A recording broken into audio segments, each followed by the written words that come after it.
Listo, chévere, sí, ya está, bacán. Empezamos entonces, chicos. Empezamos. Listo, claro que sí. Los buenos días a André, a María, Harley, Melissa, Karina, Eric, Daniel, Edith, Alexia, Fiorella, Luis, Henry, Diego.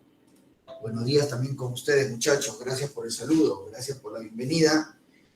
Y vamos entonces hoy día a desarrollar un temita muy preguntado, ¿ah? En estos exámenes de admisión, muy preguntado, no solamente de San Marcos, ¿no? También otras universidades, que es el tema de virreinato.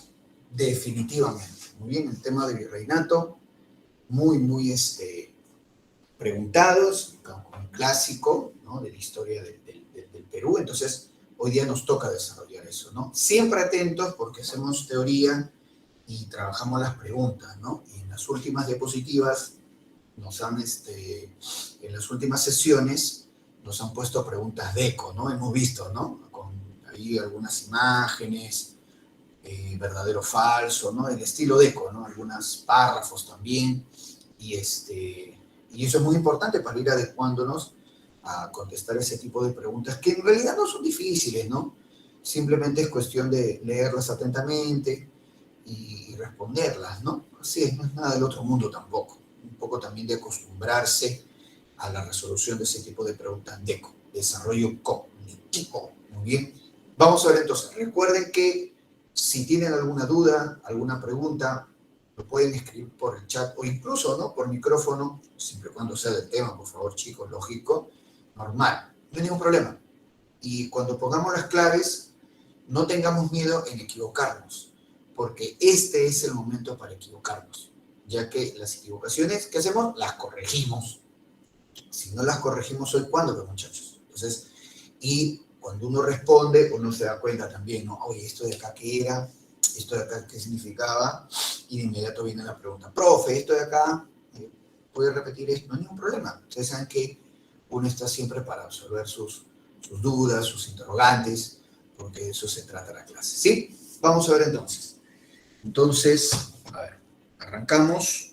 Ahí está el virreinato, claro que sí. Siempre tomando en cuenta que el virreinato, muy bien, el virreinato, pues, es la administración, ¿no? La administración de España sobre América, claro que sí, muy bien. Entonces, definitivamente, es muy importante porque debemos tomar en cuenta que durante esta administración española sobre nuestro país se forma la identidad peruana, ¿no? Que tenemos nosotros una identidad mestiza, pero precisamente una identidad mestiza que se forma durante este momento del virreinato, que dura bastante, ¿no? Si no vamos a las fechas, 1542 a 1824, ¿no? Siglo XVI al siglo XIX, bastante tiempo, ¿no? El Perú es un país mestizo, eso siempre debemos nosotros recordarlo y sentirnos bien porque así sea. Somos herederos de dos grandes tradiciones culturales, la tradición occidental y la tradición andina. Muy bien, claro, nosotros hablamos castellano, que es un idioma europeo, nosotros, la mayoría de peruanos, somos cristianos, ¿verdad? Que es una religión traída también por los españoles. Sabemos lo que es la democracia, ¿no? Aunque no la practicamos mucho, pero sabemos lo que es el mayor aporte de Grecia, la democracia. Nos regimos por leyes, que es el mayor aporte de Roma. Ahí está. Entonces, hasta nuestra forma de vestirnos, ¿no? ¿Verdad? Mira, de camisa, pantalón, ¿no? Zapato, ¿no? ¿Quién utilizaba pantalón? Los españoles. Muy bien. ¿Acaso los incas utilizaban pantalón? ¿Verdad que no? Camisa, ¿quién utilizaba? Los españoles. Entonces, hasta una parte de nuestras costumbres, o gran parte de nuestras costumbres, vienen de Europa. Entonces, nosotros mentalmente, muy bien, mentalmente, Eduardo me dice, profe, yo uso pollera. Ah, está bien, Eduardo, está bien. Ah, pero precisamente la pollera también es europea, Eduardo. claro, la mamá Oglio no utilizaba pollera. Ella utilizaba, ¿no? ¿Sabes lo que es pollera, no? O sea, sí, varias faldas de colores, así, eso no utilizaban, ¿eh? Utilizaban una faldita. Muchas veces lo que se utilizaba en el mundo andino era un camisón grande, ¿no? Que se llamaba uncu, el uncu. El uncu no era pollera. Entonces, mira, este, entonces nosotros somos mentalmente occidentales, somos mentalmente europeos. Claro, pues, ¿no? La democracia de Europa, las leyes de Europa, el cristianismo de Europa, el castellano de Europa, gran parte de nuestra vestimenta de Europa. Entonces somos mentalmente europeos. Pero claro, no voy a ser, uno dice, no, profe, pero si yo soy mentalmente europeo, ¿por qué cuando me miro al espejo no soy blanco? ¿Por qué no soy blanco? ¿No? Porque no tengo los ojos celestes, porque no soy rubio, ¿no? ¿Verdad? No, no somos blancos porque justamente ahí viene nuestra identidad mestiza. Nosotros somos también indígenas, muy bien, tenemos sangre nativa americana, por eso somos de piel marroncita, canela, beige, muy bien, claro que sí. Entonces, no, ya algunos más maleados, profe, color chaufa, no, pues tampoco le digo qué pasa, respeta el chaufa. Entonces, así, ¿no? Entonces, de esa manera. Y André, mira, ahorita André ya se tortura, ¿no? Profe, ¿por qué no mido más de 1,60 m? Pero ponte, pues, ponte de plataforma alta, pues, André, y ahí mide 1,70 m, 80 m, lo que quieras. Claro que sí, ¿cuál es el problema? Bien, dice, Aldo me dice, profe, Mbappé es negro. Anda, no sabía que Mbappé era negro. Recién, gracias por la noticia. Entonces, nosotros somos mestizos, muy bien, claro que sí. Y eso debe llenarnos de orgullo, muchachos, ¿no? El ser mestizo. Una vez, por ejemplo, y a mí, yo siempre me llama la atención cuando algunos, a veces critican nuestros orígenes, ¿no? Unos critican a la gente andina, no, que los andinos, que por acá. Otros critican a los españoles, no, que los españoles trajeron todo lo malo. Cuando no es así, ¿no? Los seres humanos tenemos nuestra parte buena y nuestra parte mala, independientemente a qué cultura seamos o qué color tengamos, ¿no? Entonces, somos mestizos y debemos sentirnos orgullosos de esas dos tradiciones que nos forman, la tradición occidental y la tradición andina. Bien, mira, una vez en un colegio estaban haciendo una feria regional y justo me habían invitado, ¿no? Para ser jurado. A mí siempre me vacilaba eso porque, ¿no? Significaba que iba a comer rico y gratis. Entonces, estamos en la feria regional y me dijeron, ¿no? Profe, hablemos de la identidad, pero no están los padres de familia, todo. Entonces yo le dije, mira, la identidad peruana es el ceviche, le digo. El ceviche es la identidad peruana. ¿Por qué? Porque el ceviche tiene dos componentes básicos. El pescado, que es andino, pescado, ¿verdad? De acá del Perú. Y el limón. El limón es traído de Europa. Originario de Asia, pero bueno, traído de Europa. Ya está. La confluencia de ambos elementos, del pescado y el limón, te da el ceviche. Otra cosita más, la cebollita, el ají, ¿no? Pero igual el ají es andino y la cebolla también es europea. Entonces, la confluencia de ambos forma el ceviche. Entonces sería un poco fuera de lugar criticar del ceviche el pescado, porque sin pescado no es ceviche, pues. O criticar el limón, porque sin el limón tampoco es ceviche, pues. Y es la confluencia de ambos lo que te da ese plato. Entonces, eso es el Perú. Entonces, mal haríamos nosotros en criticar nuestro pasado, porque somos producto de la unión de esas dos tradiciones. ¿Te das cuenta? Claro, entonces ya depende uno cómo lo vea, ¿no? Si, como dice la frase, ¿no? Si tú ves el vaso medio vacío, uy, pues te vas a quejar toda tu vida, pero de lamentos tampoco vas a salir adelante. En cambio, si uno ve el vaso medio lleno, hay que ver las ventajas que uno puede tener más bien de lo que se tiene. Nosotros, pues las dos tradiciones se han complementado de forma espectacular. Uno de los elementos donde mejor se complementan estas dos tradiciones, occidental y andina, es precisamente la gastronomía. Pero puede ser en otros escenarios más. Claro que sí. En el virreinato es donde se forma esa identidad. Muy bien. Eduardo me dice, profe, ¿y la sal? Bueno, sabemos que todos los mares del mundo son salados, Eduardo, todos los mares del mundo son salados. Muy bien. Andrés, me recuerda el comercial de Gloria. Uy, ¿qué es esto? ¿Por qué dicen que la mejor gastronomía es la de México? ¿Quién dice eso? Los mexicanos. No, la mejor es la del Perú. ¿Quién lo dice? Los peruanos. Así es, ¿no? Los franceses dicen que su mejor gastronomía es la de ellos, pero yo no soy francés, pero soy peruano. Entonces, ahí está. Entonces, vamos a ver acá. Esta es la línea de tiempo que tenemos del virreinato, desde la creación del virreinato, 1542, con el rey Carlos I, hasta la capitulación de Ayacucho, donde ya el Perú logra su plena independencia, ¿no? Vamos a ir desarrollando el virreinato. Primero tenemos acá la creación del virreinato, porque fue un poco problemática. La hizo el rey Carlos I, o Carlos V, ¿verdad? Con su famosa frase, en mi imperio nunca se oculta el sol, decía, ¿no? Este rey Carlos I, Carlos V, recuerda, representa el dominio español sobre Europa. Siglo XVI, España, principal potencia europea, ¿no? Carlos I y luego su hijo Felipe II. Así es. Y este rey Carlos I, que seguramente en Historia Universal también les han mencionado, porque va a ser importante, pero va a tener más problemas, un montón de problemas va a tener Carlos. Por ejemplo, su rivalidad con su primo Francisco de Francia en la guerra de Italia, las rebeliones en la misma España, ¿no? La rebelión de los comuneros, hay un problema ahí en España. Luego también el problema de Martín Lutero en el Sacro Imperio, porque él era emperador del Sacro Imperio, Carlos V de Alemania. En la amenaza de los turcos amenazaban bien. O sea, un montón de problemas, bueno, pero también bastante suerte, porque justo Carlos gobernaba y muchos de sus súbditos, sin querer queriendo, le dieron muchas riquezas y territorio. ¿Por qué decimos sin querer queriendo? Hernán Cortés, sin proponérselo al inicio, termina conquistando el Imperio Azteca a favor de la corona española. Francisco Pizarro, también al inicio sin proponérselo, conquista el Tahuantinsuyo a favor de la corona española.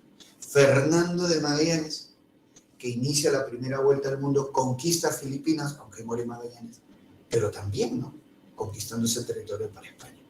Entonces, sin proponérselo también, España, pues, va a tener un montón de territorios conquistados. Muy bien. Ahora, tenemos ahí a Carlos I porque él promulgó las leyes nuevas donde se crea el virreinato. Muy bien. Ahora, pero tenemos ahí a otro personaje, muy bien, que es Bartolomé de las Casas. Bartolomé de las Casas es un curita que va a tratar siempre de defender a los indígenas. Le decían el defensor de los indios, el protector universal, ¿ya? Porque debemos entender que en España hubo una tradición, ¿ah?, de personajes que defendían a los indígenas, desde el momento mismo de la conquista, por supuesto, ¿no? En España se debatió acerca de los indígenas, acerca de cómo llevar a cabo la conquista, ¿no? Recordemos, por ejemplo, las leyes de Burgos, donde se establecía, o se trataba de evitar, ¿no?, la excesiva violencia sobre los indígenas, aunque en la práctica muchas veces no se cumplió. Pero por lo menos en España sí se debatió de forma seria la defensa del indígena. Polémica, debate que no se dio en otros países. Por ejemplo, en Francia, en Inglaterra y en Holanda, ni siquiera se debatió esta problemática de los indígenas, por si acaso. En Inglaterra, en Holanda, el mejor indio era el indio muerto, punto, se acabó. Por eso que en parte ni mestizaje ellos promovían. En cambio, los españoles sí. Entonces debemos ahí, ¿no?, siempre tener en cuenta esa dinámica de conquista.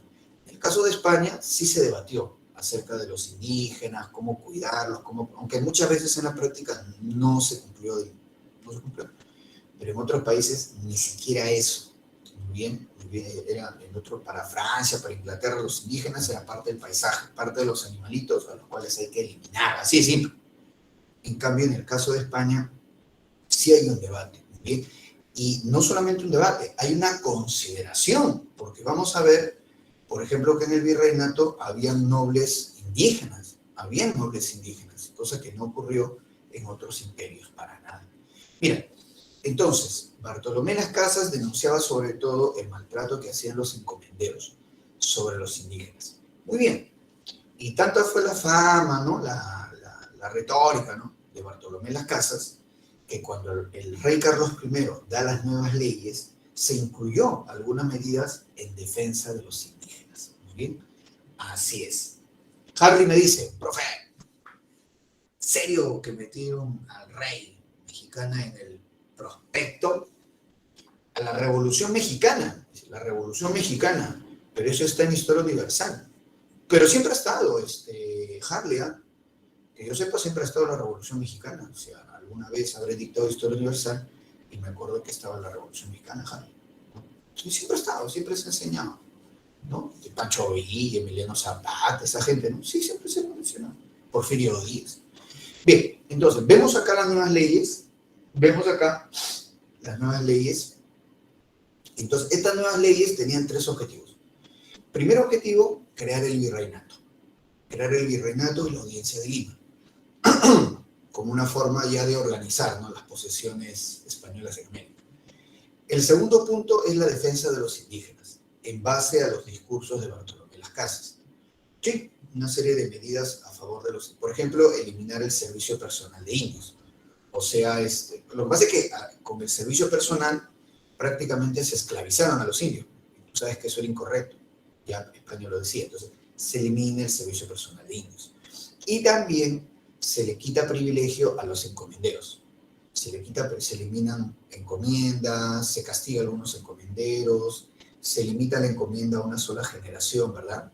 O sea, es decir, muere el encomendero, sus indígenas quedan libres, porque muchos encomenderos querían dejar en herencia a sus indígenas. Entonces, no.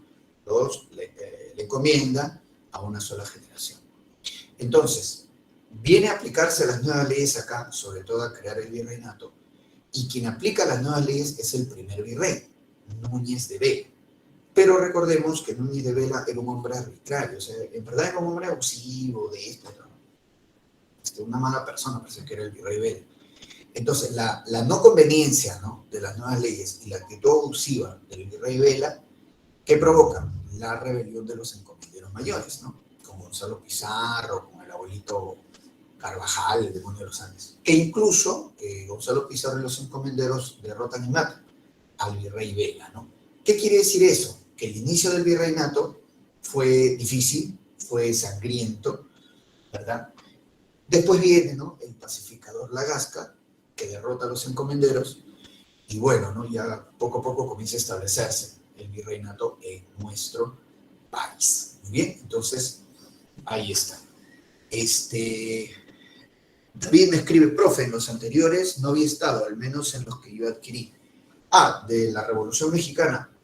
Bueno, mira, te soy sincero, David, no he revisado Historia Universal, los últimos prospectos, pero cuando alguna vez yo dicté Historia Universal hace ya, claro, antes de la pandemia, obviamente, sí estaba. Era un ítem que decía revoluciones de inicio del siglo XX, decía. Revoluciones de inicio del siglo XX. Y en esas revoluciones de inicio del siglo XX, ahí está la Revolución Mexicana, la Primera Revolución Rusa. Pero son temas pequeños, ¿sabes? No son temas muy extensos. La Revolución Mexicana es pequeña. No es muy extenso, ¿no? Pancho Villa, es decir, Pancho Villa encima era choro. Pero bueno, en fin. Adeli me dice, profe, los boletines de la pared nunca la vi. Esa es otra cosa. Esa es otra cosa.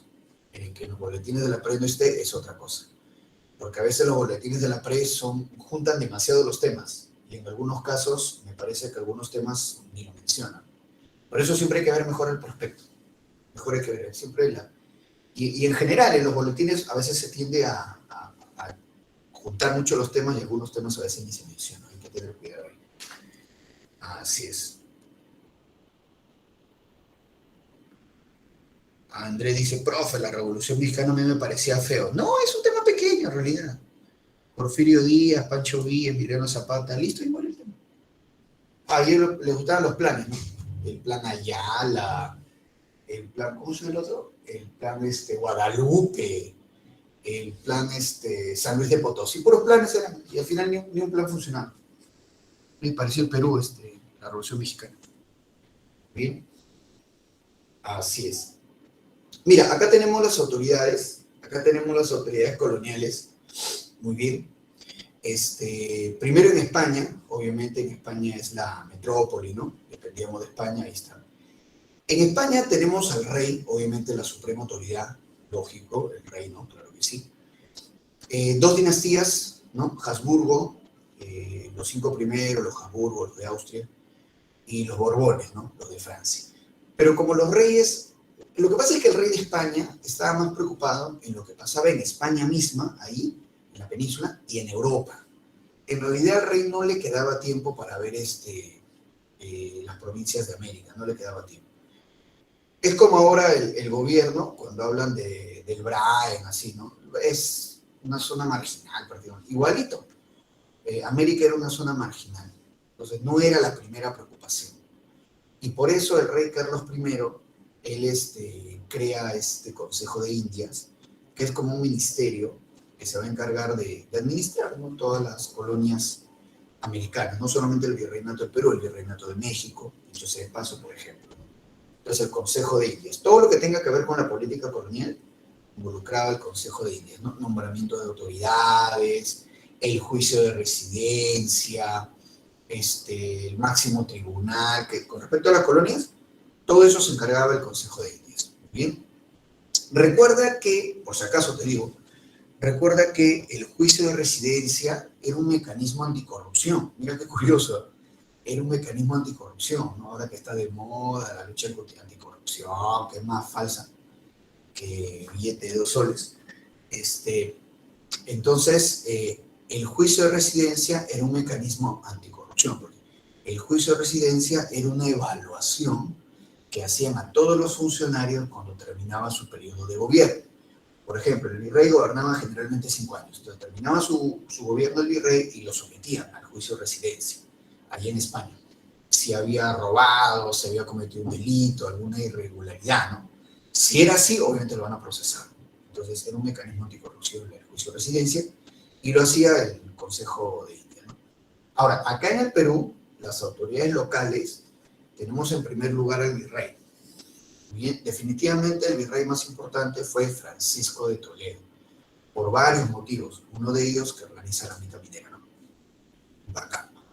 El virrey, bueno, presidía la audiencia, ¿no? Claro que sí, importante. Luego tenemos la Real Audiencia. La Real Audiencia era el tribunal, ¿no? Donde los jueces eran llamados oidores. La Real Audiencia asumía el mando en emergencia. Muchas veces, muchachos, el virrey fallecía. Entonces, cuando el virrey moría, hasta que venga otro virrey, ¿verdad? Pueden pasar meses. Entonces, si el virrey muere, ¿quién asume el mando? La Real Audiencia. Entonces, la Real Audiencia asume el mando en momentos de emergencia. El visitador, que era un supervisor, el corregidor, siempre el corregidor es símbolo de abuso, ¿no? Símbolo de maltrato, el corregidor, porque recuerda que el corregidor basaba su ganancia en la explotación que hacía del indígena.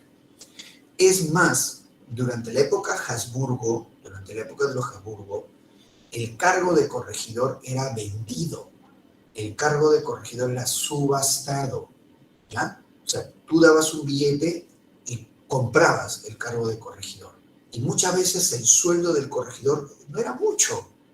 Entonces uno dice, no, ¿cómo voy a comprar un cargo que el sueldo es poco, profe? ¿Qué negocio es ese? Es que el negocio del corregidor no estaba en su sueldo, sino estaba en todo el dinero que le vas a sacar al indígena. Por eso muchas veces era, como se dice, ¿no? Normal que el corregidor sea abusivo, porque era parte del negocio de ser corregidor. ¿Abusivo con quién? Con los indígenas, cobrándoles el tributo, vendiéndole al indígena productos que el indígena no necesita, pero que obligadamente tenía que comprarle, ¿no? Esos eran los repartos mercantiles, muy bien. Y ojo con ese dato, que durante la época Habsburgo se vendía, se subastaba el cargo de corregidor. ¿Por qué? Porque así tú seas criollo, o sea, seas un español nacido americano, tú eras criollo y tú comprabas el cargo de corregidor. O sea, durante la época Habsburgo, los criollos podían acceder a cargos. Los criollos participaban del gobierno colonial durante los Habsburgo, comprando el cargo de corregidor, o por ahí también otro funcionario, pero los criollos participaban del gobierno colonial. Con los Habsburgo, porque con los Borbones eso va a ser completamente distinto, ¿ya? Entonces, Por ejemplo, el corregidor debía cobrar tributo, mira, solo a los indígenas de comunidad, nada más. A los indígenas que vivían en reducción, nada más. Y varones, entre 18 y 50 años. ¿Ya? Por ejemplo, los yanaconas, que eran indios que trabajaban en haciendas, no pagaban tributo. Los indios forasteros, o sea, que no tenían tierra fija, tampoco pagaban. Solo los indígenas de comunidad. ¿Por qué? Porque los indígenas de comunidad tenían tierras comunales. Entonces, como esos indígenas tienen acceso a tierras comunales, deben portarse y pagar un tributo. El yanacona trabaja tierras ajenas, trabaja tierras del hacendado. El indio forastero ni tierras tiene, ellos no pagan. ¿Te das cuenta? Entonces, solo los indios de comunidad que viven en reducciones, ellos pagan tributo. Pero solamente los varones de 18 y 50 años. Pero el corregidor le cobraba a todos. Le cobraba a los niñitos, le cobraba a los abuelos, a las mujeres en mal. Todo era un desgraciado. Y todo ese cobro extra ya era la ganancia de él. Y no le cobraba el precio justo del tributo, le cobraba más. Y todo ese cobro en exceso, ganancia para él. ¿Te das cuenta? Ahí estaba entonces la ventaja de ser corregidor. Pero eso involucraba maltrato a la población. Y le pegaba al indio. Porque recordemos que los indígenas y las mujeres eran considerados menores de edad. Legalmente, muchachos, ¿eh? Los indígenas y las mujeres eran considerados menores de edad. O sea, entre comillas, como niños. Entonces, ¿qué pasa? A los niños se les corrige, ¿sí o no? Porque son niños, son inmaduros, ¿sí o no? ¿Y qué significaba corregir en la época colonial? Golpe, y por eso era válido que el corregidor castigue físicamente al indígena, porque lo está corrigiendo, o el marido le pegue a la mujer, porque la está corrigiendo. Entonces, no, eso es lo que debemos entender. Y el corregidor era recontra abusivo, bueno, para sacarle plata al indígena. Bien, entonces, ahora el corregidor se ganó tan mala fama que luego de la rebelión de Túpac Amaru II, ¿verdad?, eliminan al cargo de corregidor y lo reemplazan por los intendentes. Los intendentes solamente eran 8, porque las intendencias luego se convirtieron en departamentos o regiones políticas, ¿verdad? Las intendencias, la intendencia de Trujillo, Cusco, Lima, Arequipa, Puno, Huancavelica, ¿no?, se convierten en departamentos. Esto es muy importante entenderlo, ¿no? De ahí viene el cacique. El cacique era una autoridad indígena, era un indígena con privilegios. Ojo, el cacique era un indio con privilegios. No pagaba tributo, el cacique y su familia no pagaban tributo, no hacían mita, muy bien, no estaban sometidos a maltrato. Y ¿qué indio podía ser cacique? Los descendientes de los incas, como Túpac Amaru II, o Mateo Pumacahua, por ejemplo, o aquellos indios descendientes de pueblos que apoyaron a los españoles en la conquista, como los Suquichaqui, habían los Suquichaqui, que eran descendientes de los jefes chachapoyas, que apoyaron a los españoles en la conquista, o los huancas. Los huancas apoyaron a los españoles en la conquista, es la famosa Catalina Huanca, por ejemplo. Eran indios con privilegios, muchachos, eran indios con privilegios. No pagaban tributo, no hacían mita, sus hijos iban al colegio, ¿no?, al colegio menores. Entonces hay que entender esa situación, ¿ya ves? Entonces sí habían indios con privilegios, sí habían indios que eran respetados, sí habían indios que eran tomados en cuenta por el dominio español en este país. Muy bien, entonces así. ¿Había un racismo? Por supuesto que lo había, pero recordemos que el racismo español es bien curioso, porque tan importante como el color de la piel era el origen y la religión. Incluso más importante que el color de la piel era el origen y la religión. Porque tú podías traer una mujer blanca, mi estimado alumno, blanca, hermosa, un ojo verde, el otro azul, rubia, pecosa, 90 centavos, 90 pies de durazno, olor a canela. Pero si esa fulana era judía, vamos a quemar. Trae leña, tío, vamos a quemarla. No, profe, rubia, alta, qué bonita, vamos a quemarla, porque es judía, ¿entiendes o no?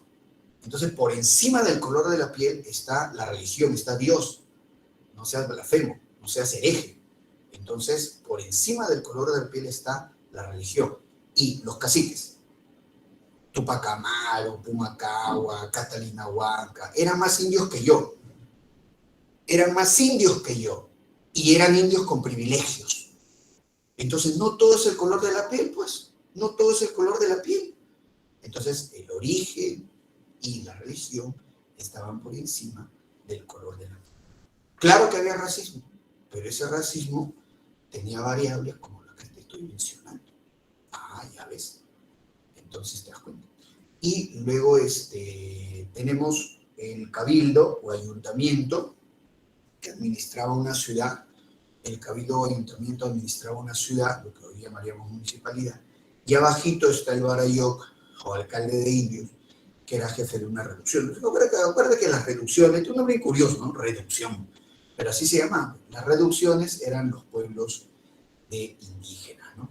Muy bien, entonces, ojo, cuando viene la independencia, y eso es lo que siempre debemos entender, ¿no? Cuando viene la independencia, y el Perú, ¿no? Ya es un país plenamente independiente, qué sé yo, y bueno, toda Hispanoamérica, ¿no? Se independizó. Estas instituciones, ¿no? O algunas de ellas, continuaron. Eso es lo más curioso. Por ejemplo, las audiencias generaron a los países, ¿sí o no? Entonces, ¿no? Venezuela sobre la audiencia de Caracas. Colombia sobre la audiencia de Bogotá. El Perú sobre la audiencia de Lima. Chile sobre la audiencia de Santiago. Así es, ¿sí o no? Entonces, las audiencias generaron países. Las intendencias generaron los departamentos, ¿sí o no? Hoy regiones políticas, Cusco, Puno, Lima, muy bien, Huancavelica, Arequipa, ¿verdad? Que hoy son regiones políticas, antes fueron departamentos y antes fueron intendencias, no aparecieron de la nada. Es la continuación de estas instituciones coloniales. O, por ejemplo, los cabildos que dan lugar a las municipalidades. Eso es lo que tenemos. Muy bien, entonces ahora avanzamos. Muy bien. Joseph me dice, profe, ¿por qué Huancayo le dicen la incontrastable? ¿No? Esos son los apodos que le dan a las ciudades, ¿no? En el Perú le ponen apodos a las ciudades, ¿no? Huancayo es la incontrastable, Trujillo es la ciudad de la eterna primavera, muy bien, Casma es la ciudad del eterno sol, Chiclayo, que es la capital de la amistad, creo, una cosa así, ¿no? La ciudad de la amistad, creo, es Chiclayo. Son los apodos que la gente le da, ¿no? Así es. Lima, la ciudad de los reyes, ¿no? Su nombre original era ese y se le dice así también. Joseph me dice, profe, ¿los huancas fueron conquistados? No, no fueron conquistados, Joseph. Mira qué buena pregunta la de Joseph, porque recuerda, cuando vimos la sesión anterior, durante la marcha al Cusco, los huancas dan su apoyo a Pizarro y la corona española los toma como aliados. Por eso les mencioné que la corona española le otorga un escudo. Cuando la corona española te otorga un escudo, es porque te está tomando como aliado oficial. Porque mira, ahí vemos justamente, mira, el escudo de los Habsburgo. O sea, no cualquiera podía tener escudo, menos reconocido por la corona. Entonces, Huancayo, o mejor dicho, los huancas, fueron tomados como aliados oficiales. Ellos no fueron conquistados. Por eso no tiene plaza de armas. Porque cuando tú conquistabas una ciudad y la fundabas, la creabas, ponías una plaza de armas. Pero Huancayo, por ejemplo, una plaza de armas creada por los españoles no tiene. O sea, son aliados. No lo estamos conquistando. Son aliados, mira, sí, los huancas tenían ese plus, ¿eh? Él me dice, profe, la ciudad de la amistad. Creo que Chiclayo, ¿no? La ciudad de la amistad. Creo que sí, no me acuerdo muy bien. Claro, ahí está, dice Bloro, dice, sí, profe, sí. En Chiclayo, la avenida Balta, ¿no? Si alguna vez he visitado Chiclayo. La avenida Balta, se come rico en Chiclayo, su pepián, ¿no? Que eso es pesado de maíz, con su arroz con pato, ¿no? Macerado con cerveza negra, ¿no? Y su cabrito, ¿sí? Su cabrito con chicha de jora. Así es. ¿Sí? André me dice, hace feo. ¿Qué pasa, André? Qué feo. ¿Cómo hacer feo? El pepián es rico. ¿Qué no le gusta a André? El pato. Bueno, el pato. Arroz con pato es delicioso.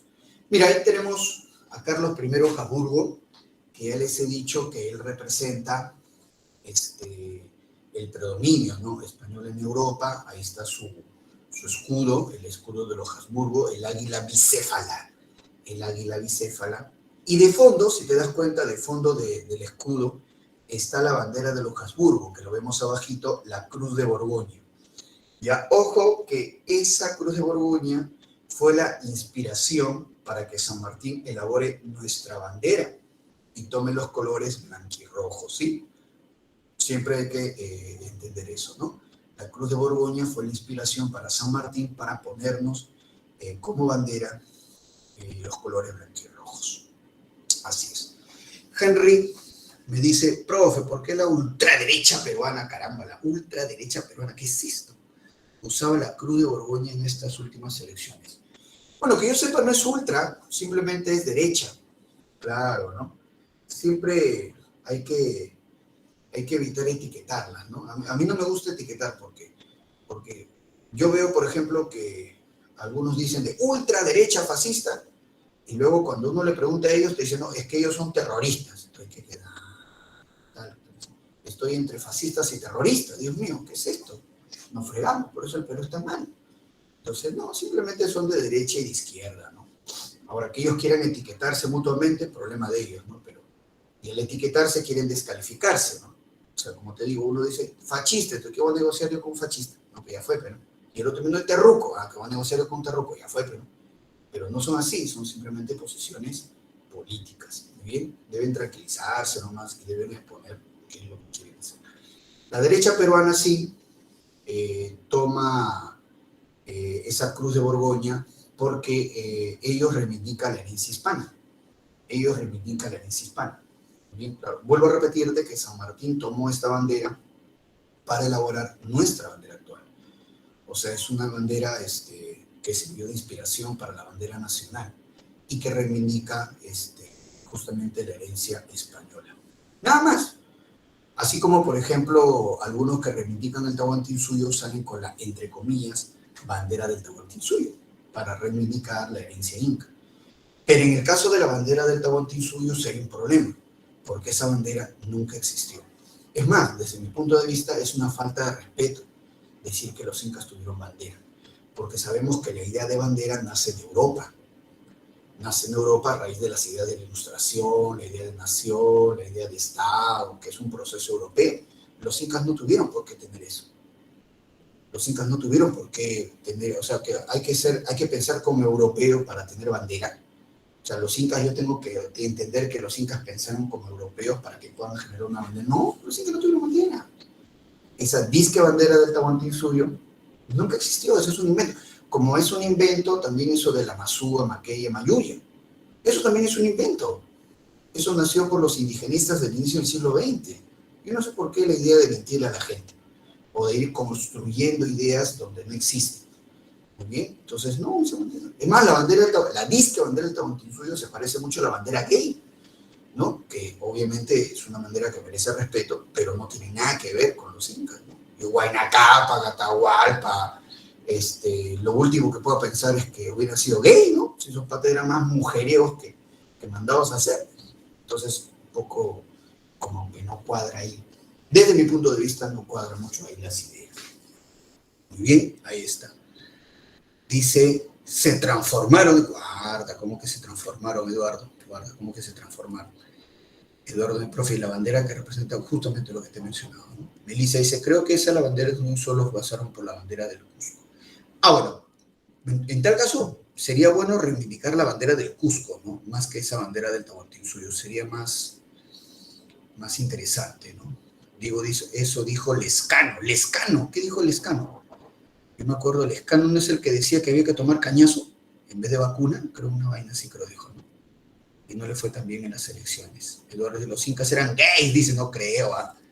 Eduardo se malea, los incas eran gays, no creo que Huayna Cápac haya sido gay, ¿no? Dice que tuvo 1000 mujeres, no creo que haya sido gay, no creo. Bueno, en fin. Mira, luego de Carlos I tenemos estos reyes Habsburgo, Felipe II el Prudente, Felipe III el Piadoso. Bueno, a los reyes siempre le ponían apodo, ¿no? Y este es el último, el hechizado, que no llegó a tener hijos, y entonces cuando muere el hechizado, la corona recae en su sobrino, Felipe V, ¿no? Y con Felipe V comienza la dinastía Borbón. Si los Habsburgo eran blanquirrojos, los Borbones eran blanquiazules. Ahí está, pues, mira, por eso acá su franja, ¿no? Ahí está su banda, ¿eh? Eran blanquiazules. Carlos II era síndrome de Down. No, no era síndrome de Down, Eduardo. No, no, pero sí tenía problemas físicos. Sí tenía problemas físicos y no podía tener hijos, eso sí. No, no, síndrome de Down no era. Porque para el síndrome de Down hay una serie de, una fisonomía especial y no, no. Sí hubieron príncipes síndrome de Down, ¿eh? Por si acaso, pero no llegaron a gobernar. No llegaron. Hay algunos cuadros, si ustedes quieren pueden entrar al Google y buscan ahí, ¿no? En la familia, los cuadros de las familias reales, y ahí aparecen todos los niñitos y aparece de vez en cuando un síndrome de Down. Sí, sí habían, ahí estaban presentes esos chicos. Y luego tenemos, luego de Felipe V, tengo los siguientes reyes, ¿no? Fernando VI, Carlos III, Carlos IV, este rey era bien vago, ¿eh? Le decían el cazador, por no decirle el vago, ¿eh? Y Carlos IV, y siempre con su banda blanquiazul, ¿ves? Y Fernando VII el Felo. Bueno, estos últimos reyes borbones sí eran muy inútiles, ¿eh? Carlos III es el de las reformas borbónicas, ahí sí chambearon. Carlos III. Vemos acá el mapa, claramente vemos que con los Habsburgo, muy bien, siglo XVI, XVII, el virreinato peruano era enorme, casi toda Sudamérica, el virreinato peruano, menos Venezuela. Mira, Venezuela nunca nos perteneció, jamás, jamás. Venezuela pertenecía a México y luego, bueno, fue una capitanía, ¿no? Nunca nos perteneció Venezuela, nunca tuvimos contacto con gente de Venezuela, excepto ahora. Ahora que están llegando un montón de venezolanos y chicas venezolanas, ahora sí podemos tener un contacto cultural. Eso mal pensado, cultural. Antes no, porque Venezuela dependía de México y luego era una capitanía. Entonces, ahí está. Y mira entonces los dominios con los Habsburgo y vemos ahora con los Borbones. Mira qué tal diferencia. Mira cómo los Borbones redujeron el virreinato. Esto fue a propósito, ¿eh? Porque recuerda que los Borbones no confiaban en los criollos y al reducir al virreinato del Perú, reducían los privilegios de los criollos limeños, que eso es lo que ellos querían realmente. Y los Borbones crearon 2 virreinatos nuevos, Nueva Granada, el Río de la Plata, entre otros.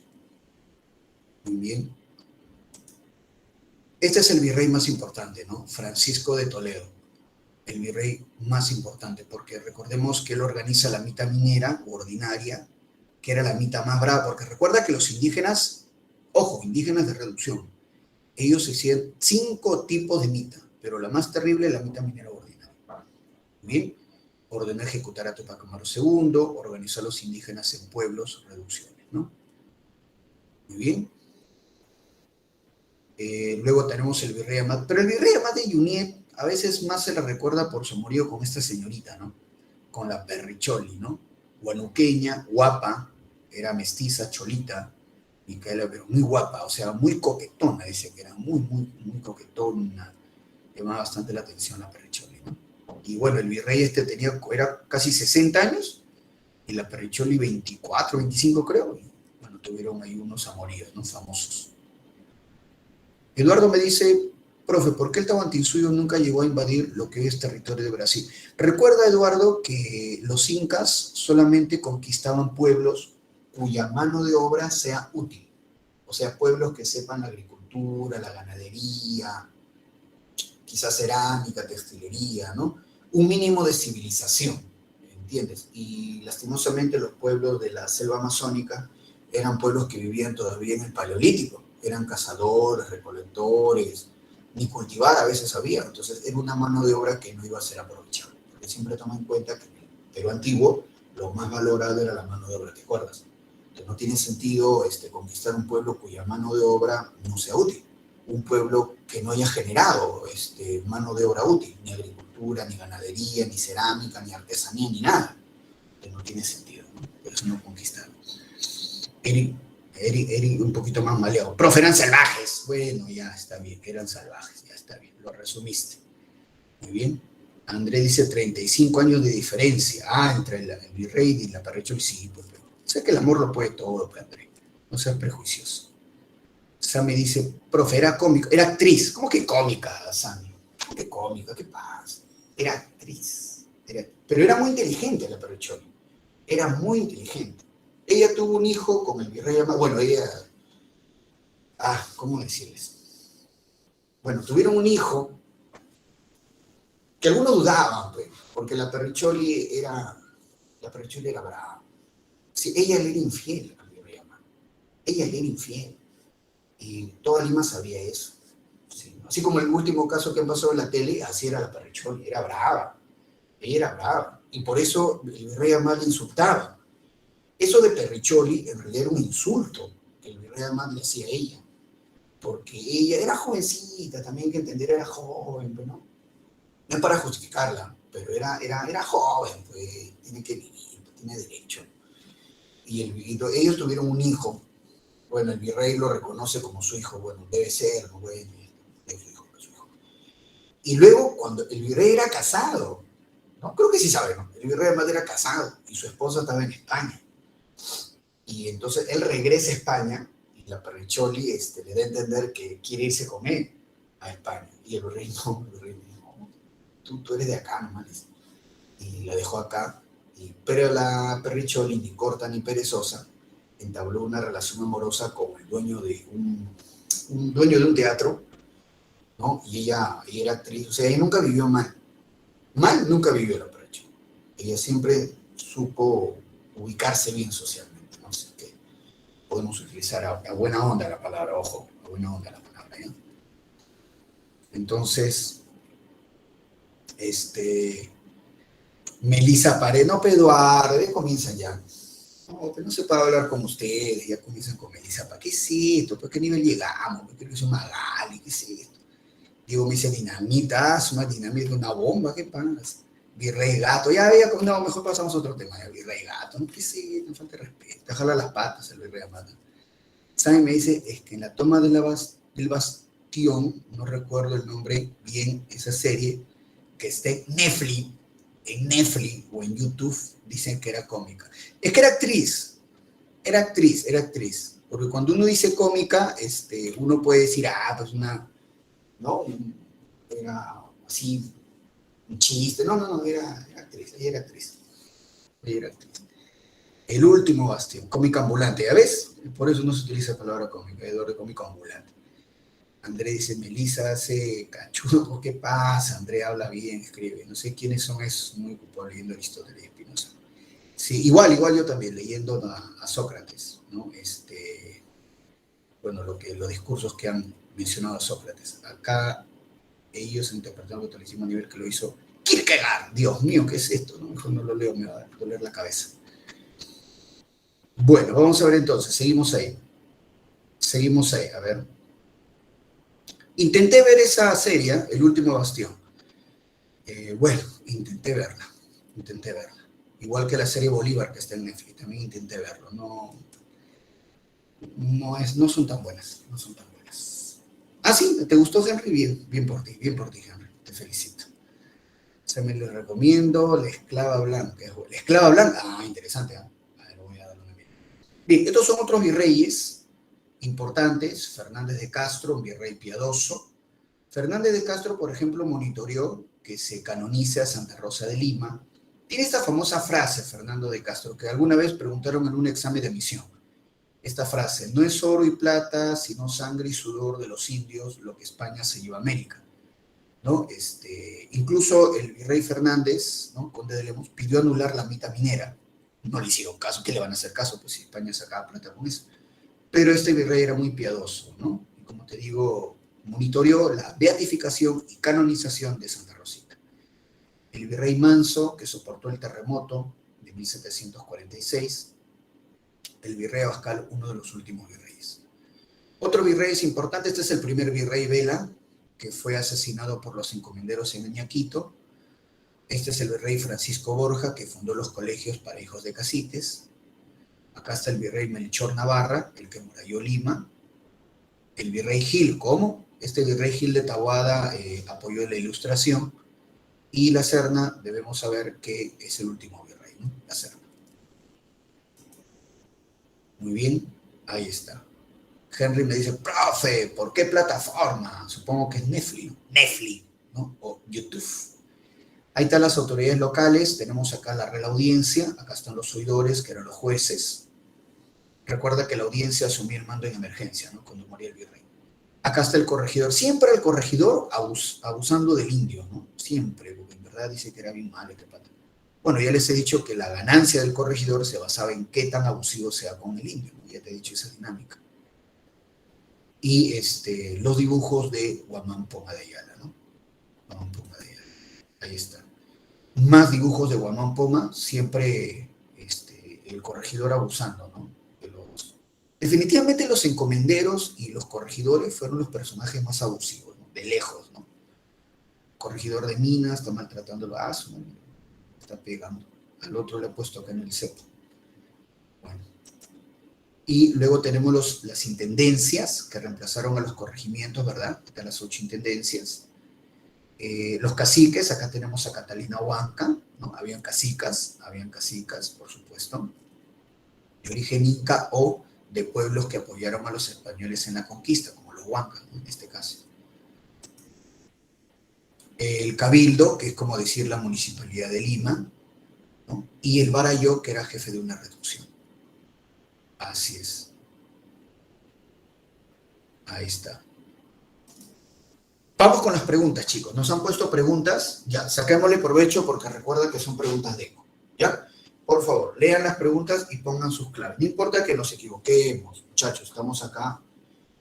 Que nos equivoquemos es parte de la clase, porque vamos corrigiendo, lo vamos preguntando y vamos aclarando. ¿Ya? Lean y pongan sus claves, por favor. Lean y pongan sus claves. ¿Sí? Leamos, ¿sí? Vamos a ir a ver, ¿ya? A ver ahí los muchachos del chat, Sami, Henry, Eduardo, vamos a leer las preguntas y poner las claves.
Ya, damos las claves entonces, chicos.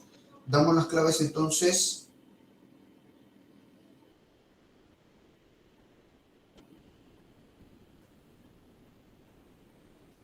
Damos las claves, a ver.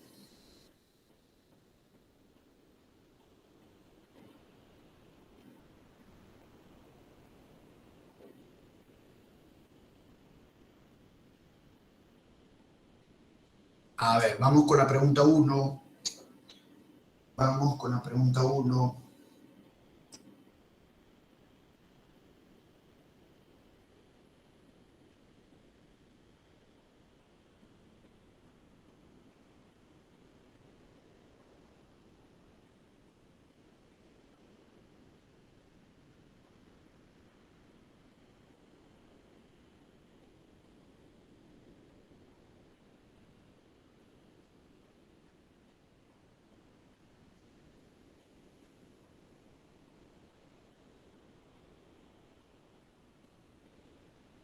A ver, vamos entonces.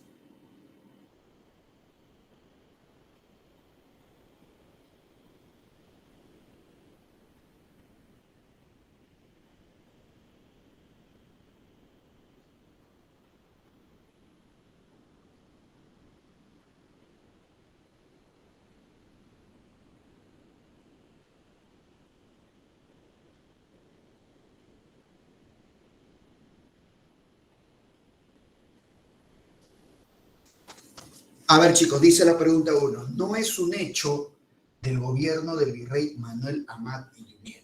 A ver, vamos a ver. Ojo que la pregunta uno me dice lo que no es. Lo que no es. A ver.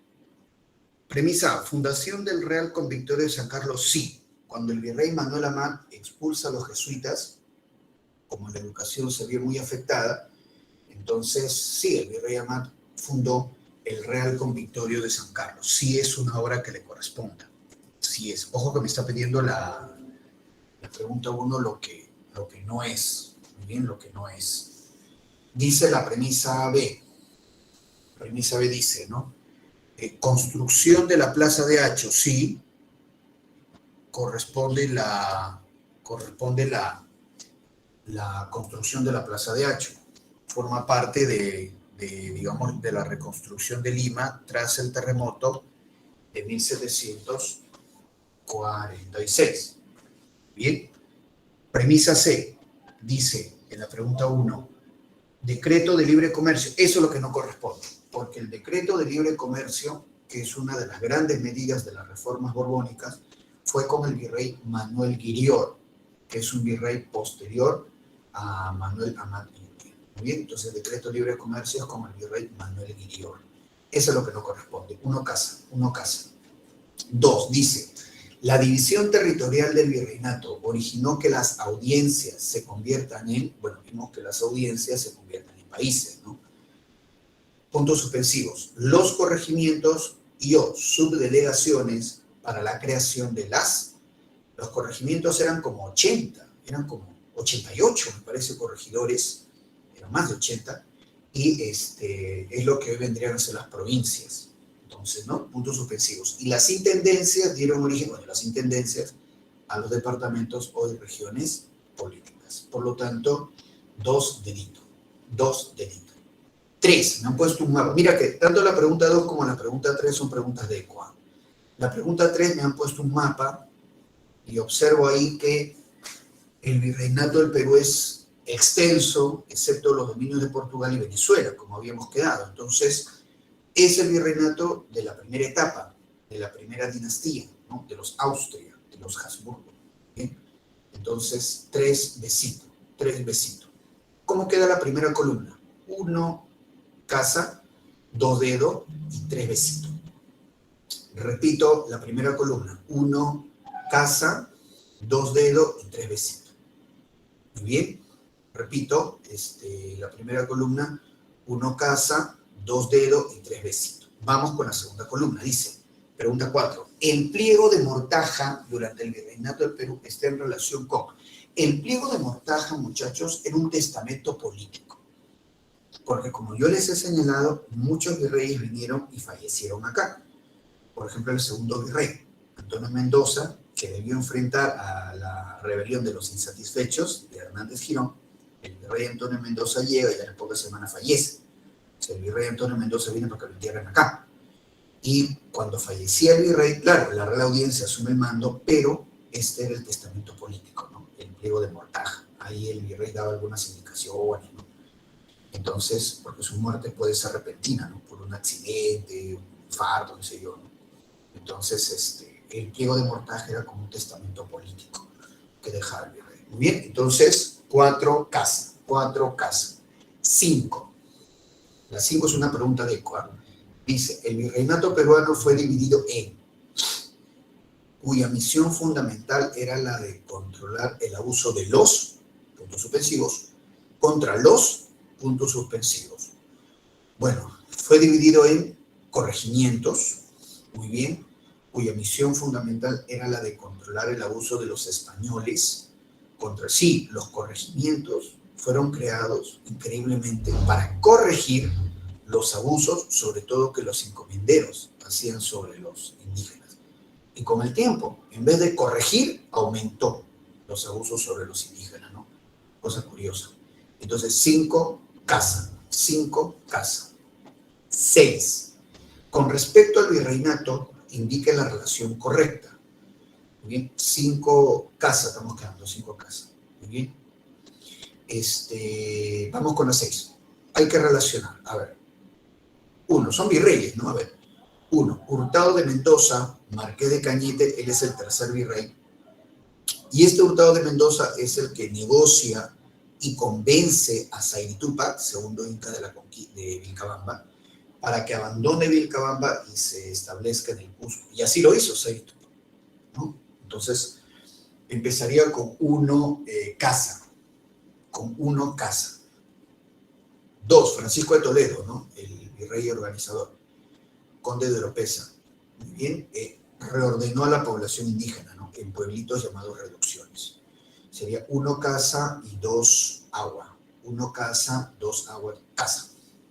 6 casitas. 6 casitas. Muy bien. ¿Cómo queda entonces la segunda columna? 4 casa, 5 casa y 6 casas, todo casa. 4 casas, 5 casas y 6 casas. 4 casas, 5 casas y 6 casas. Vamos con el segundo bloque, chicos. Trabajemos el segundo bloque. También hay preguntas de eco, ¿sí? A ver, rápidamente, léelo y pon tus claves. Léelo y pon tus claves, por favor. Así es. Muy bien, ahí está.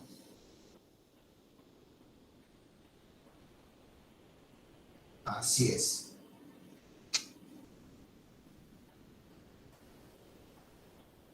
¿Listo? Pongan sus claves, chicos.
A ver, vamos a poner las claves entonces.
A ver, chicos, ponemos las claves. Dice así, la 7.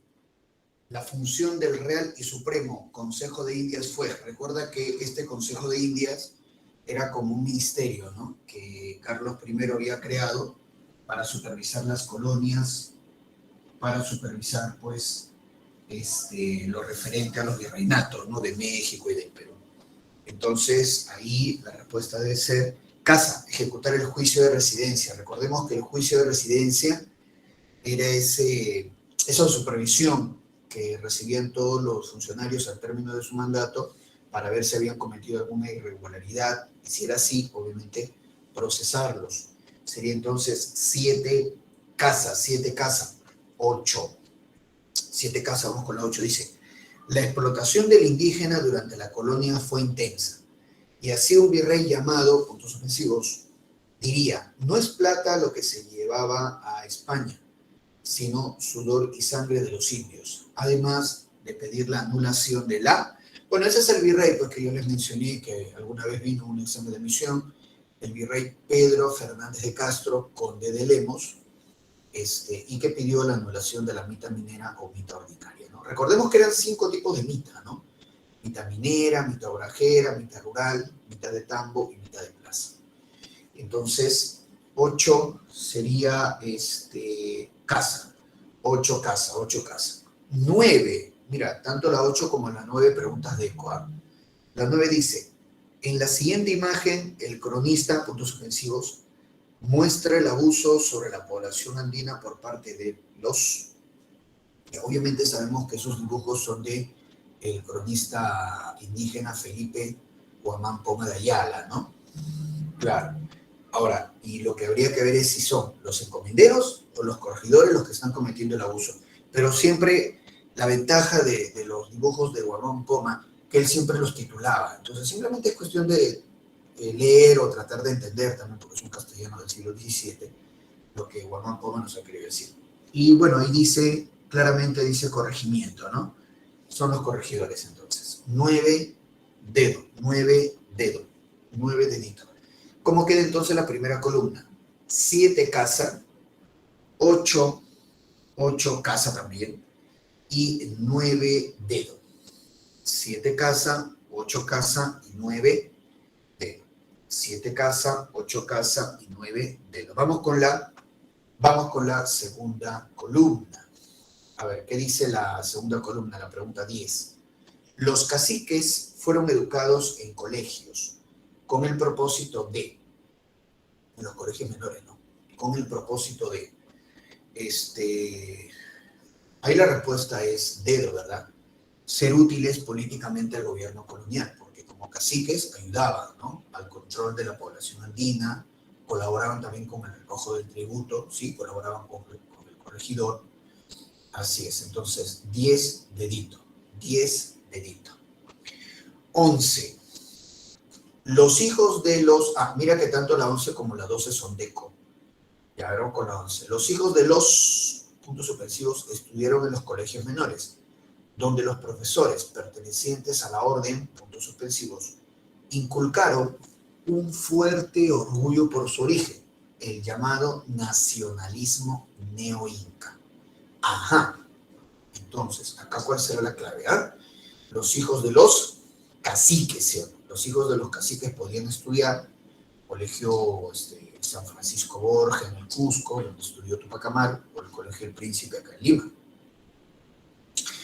Y los profesores pertenecieron a la orden jesuita. Recordemos que los jesuitas tuvieron un valioso protagonismo en la educación colonial hasta que los votaron, ¿no? Con el virrey Amati Yuné los largaron a los jesuitas.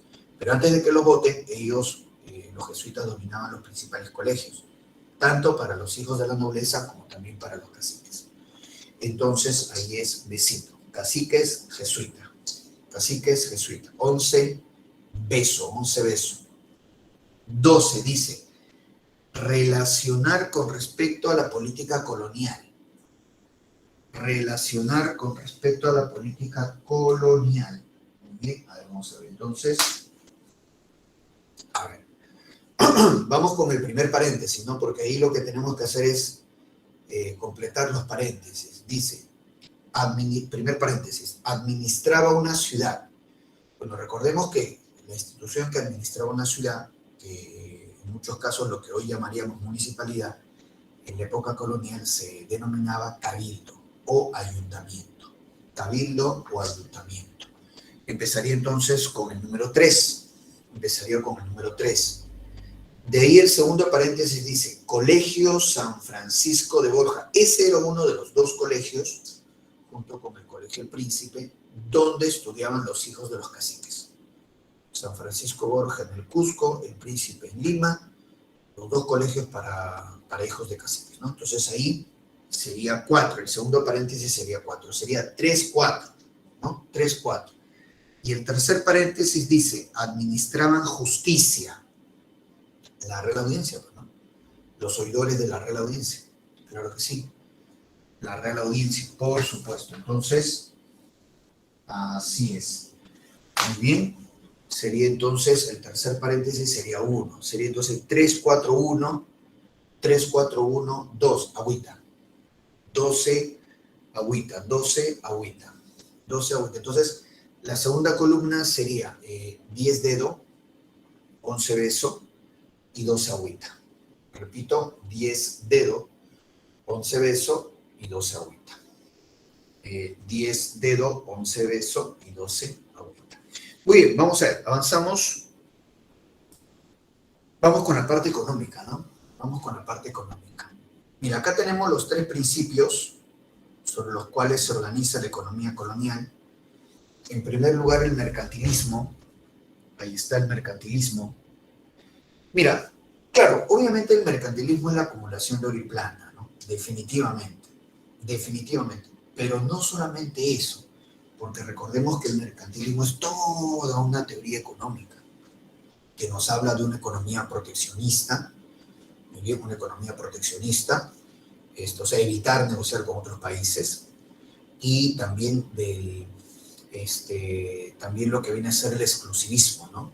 Es decir, que el virreinato negocie con las colonias y que además las colonias no elaboren productos manufacturados, para que así, o sea, claro, porque imaginemos por un momento que en las colonias se hubiera elaborado, por ejemplo, telas de alta calidad. Se elaboraban telas, ¿eh? Pero telas de baja calidad, ¿no? Los obrajes. Pero imaginemos por un momento que en las colonias se hubiera elaborado telas de alta calidad. Eso hubiera involucrado que España hubiera tenido que comprar las telas que se hacían acá en las colonias. Y al momento de la compra, el oro y la plata de España habría regresado a América. Y eso es lo que España no quiere. España quiere acumular el oro y plata allá. ¿Y cómo lo va a lograr? No va a comprar nada a América. ¿Y por qué no va a comprar nada a América? Porque América no va a producir nada que valga la pena comprar. Por eso es que no podían haber acá industrias. No podía haber. Todo eran materias primas.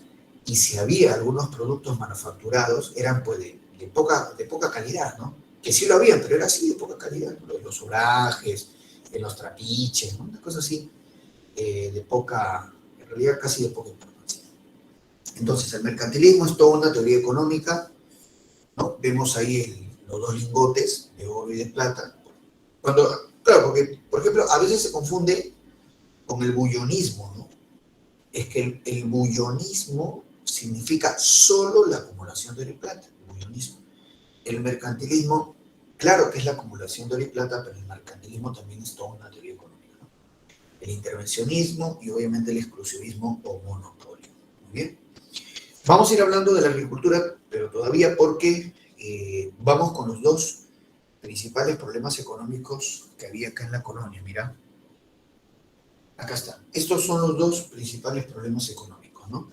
El contrabando y la piratería. Es decir, pese a la prohibición, pese a que estaba castigado, llegaba, muchachos, mercadería de otros países. Llegaban telas de Inglaterra, telas de Francia, hasta llegaba porcelana china.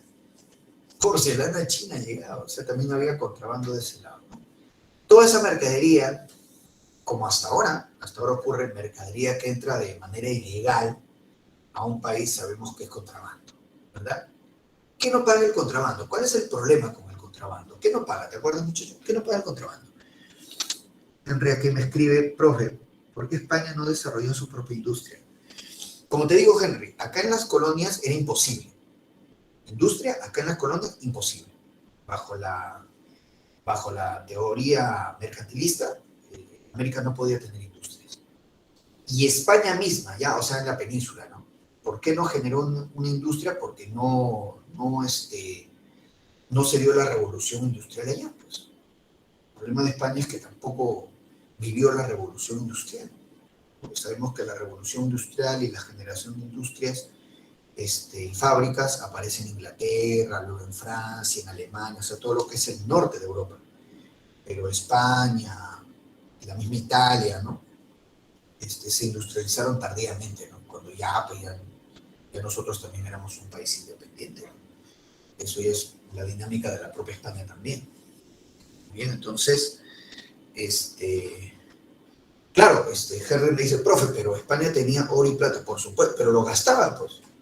O sea, España utilizaba el oro y la plata no para industrializarse, sino que lo paraba gastando en guerras, pues. Ese fue el problema de los Habsburgo. Todo lo dilapidaron en guerras absurdas. Carlos I en la guerra de Italia, detener a los turcos. Felipe II peor todavía, porque Felipe II gastó en la batalla de Lepanto, en organizar la Armada Invencible que fue derrotada por Inglaterra. En tonterías estaban, pues. Luego vino la guerra de los 30 años, la guerra de los 100. Ahí se fue toda la plata de España. Ahí se fue toda la plata. No la utilizó para generar una industria, ¿no? La visión económica de España tampoco era industrial, ¿no? Por eso es que los países del norte de Europa se industrializan. España lo hace, pero tardíamente. Bueno, entonces ahí está el contrabando. ¿Qué no paga el contrabando? No me respondieron. ¿Qué no paga el contrabando, muchachos? ¿Qué no paga el contrabando? ¿Se acuerdan? ¿Ah? El contrabando, claro, no paga impuestos. Ese es el problema hasta ahora del contrabando, ¿no? Entonces, siempre fue el mayor problema económico, el contrabando. Y sobre todo porque según el exclusivismo monopolio estaba prohibido, pero el contrabando era el principal problema económico. El otro era la piratería, que ustedes saben que son los asaltos, ¿no? En alta mar. Y los piratas del Caribe, que por algo se les menciona, porque el Caribe era la zona más navegada, pues, ¿no? Entonces, claro, ¿no? Ahí está la bandera pirata, el Holly Roger, ¿no? Recordemos que piratas son los delincuentes, ¿no? En alta mar, y los corsarios son piratas, pero que coordinaban con países enemigos de España. El más famoso corsario ese que vemos abajito, ese señor, ese miserable, Francis Drake, ¿no? Francis Drake, inglés, que coordinaba sus robos con apoyo de la corona británica, ¿no? De Isabel I, la reina virgen, que dicen que era su amante incluso, ¿no? Que él era el amante, ¿eh? de la reina virgen, de Isabel I.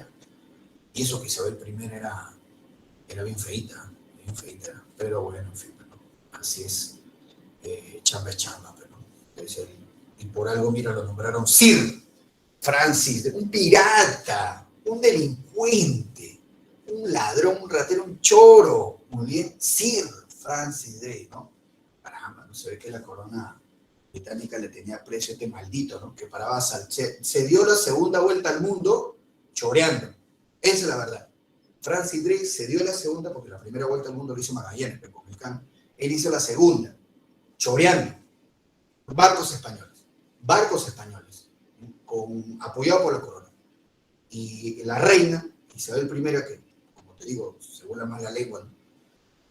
Era su amante, lo proclama Sir Francis Drake. Así es la vida. Sir Francis Drake, ¿no? Imagínate, ¿no? Entonces, un ratito, chicos.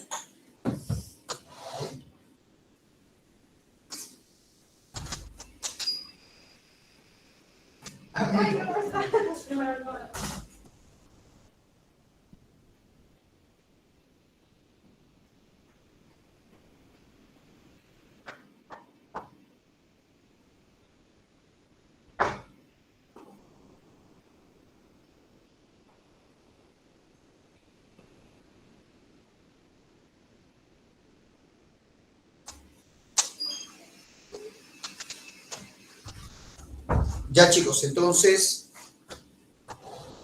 ahí está.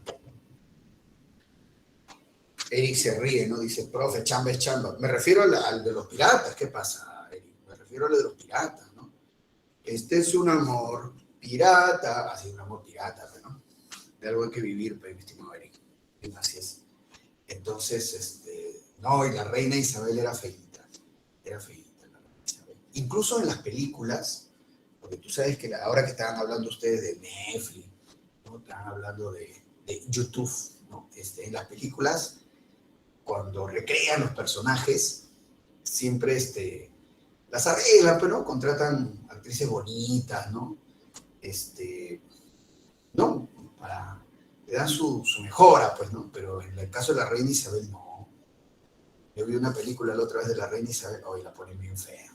Y tenían para arreglar, creo que se malearon, ¿no? Tenían para arreglarlo, una actriz después, ¿no? Y no, estaba bien feita. Entonces, bueno, con razón la reina virgen, le decían, ¿no? La reina virgen, le decían. Nunca se casó. Isabel I nunca se casó. Muy bien. Bueno, entonces, ahí está Sir Francis Drake. Muy bien. El Holy Roger, el nombre oficial de esta bandera de los huesos es Holy Roger, ¿no? Por si acaso. La bandera del Holy Roger, la bandera pirata. Acá está Virrey Toledo con la minería, pero recordemos que toda esta dinámica minera es de la época Habsburgo. O sea, la época Habsburgo, de los Austrias. Muy bien. Siglo XVI, siglo XVII, muchachos, que quede eso bien en claro. Para el siglo XVIII, que son los Borbones, no pasa nada con la minería, muchachos. No pasa nada con los Borbones. Por eso los Borbones tienen que hacer las reformas, porque ya no generaba plata las minas, ya no había dinero. Hacen la reforma. Los Borbones más alientan el comercio, por eso los Borbones dan el decreto de libre comercio. Si hubieran tenido billetes, ¿para qué hubieran dado eso? Pues no había billetes, ya las minas no producían nada. Esto es del siglo XVI y XVII. Y ahí está el Virrey Toledo, y ahí están las dos minas más importantes. El Cerro Rico de Potosí, que daba plata en lo que hoy es el altiplano, muy bien, y la mina de Santa Bárbara de mercurio, ¿no? Las dos minas eran importantes. ¿Por qué? Porque con el mercurio o azogue tú depurabas la plata. La plata de Potosí salía mezclada con otros minerales, pero con el mercurio o azogue tú purificabas la plata, le dabas mayor valor. Por eso las dos minas eran importantes. La plata de Potosí y el mercurio o azogue de Santa Bárbara. Esta técnica de depurar la plata con mercurio se llama amalgama y la trajo el Virrey Toledo. Así como el Virrey Toledo estableció la mitad minera. Así como el Virrey Toledo organiza las reducciones, que eran poblados indígenas, para poder utilizar esa mano de obra, muchachos. Por eso es que al Virrey Toledo le dicen el organizador del virreinato, pues, porque él creó todas las condiciones para el apogeo minero.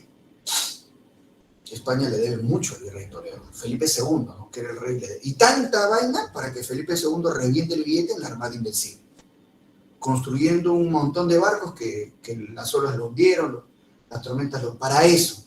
Imagínate, bueno, allá España.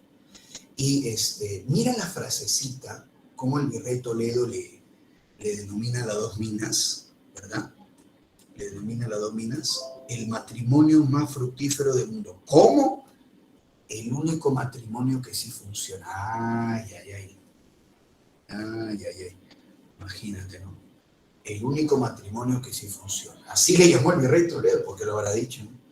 La plata de Potosí, depurada con el mercurio de Santa Bárbara, dieron bastante riqueza a España, ¿no? El único matrimonio donde no hubo infidelidad. Esto para agregarle ahí, para ponerle ají un poco al asunto. Así es. Y vemos abajito cómo está la mitad minera que organiza el virrey Toledo. Más abuso de los corregidores. Mira, nos han puesto una imagen más. Estos corregidores bien malos, ¿no? Están ahí flagelando a los pobres indígenas. Malditos eran los corregidores ahí. Y esta es la ruta de la SOE, del mercurio. Mira cómo sacaban el mercurio de Huancavelica, donde estaba esta mina. Llevaban a Porchincha, lo sacaban vía marítima hasta Arica, y de ahí subían el mercurio hasta Potosí, para depurar la plata, ¿no? Demandaba bastante mano de obra. Se ve que demandaba bastante mano de obra toda esta actividad minera, ¿no? Muy bien. Estos son los sobrajes, claro, porque recuerda que con respecto a los indígenas tenemos la mitad minera ordinaria, que era la más brava, porque recuerda que ir a los socavones, ¿no? En esa época había inundaciones en las minas, gases tóxicos, derrumbes, te enfermabas o te morías, pues, ¿no? En la mina.